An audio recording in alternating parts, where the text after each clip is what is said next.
Zo maak ik een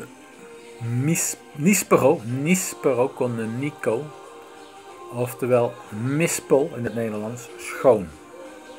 Zo schil ik hem als het ware.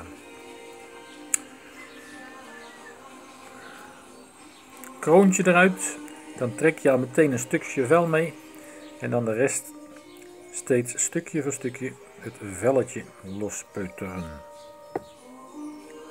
Het is een heel dun velletje, maar zeker niet lekker om mee te eten.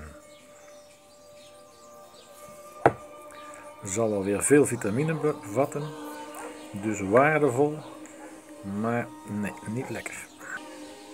Dan heb je aan de andere kant een ander puntje nog, daar knip je er nog even af, zaag je eraf, oftewel snij je eraf. En dan is hij zover om verorberd te worden.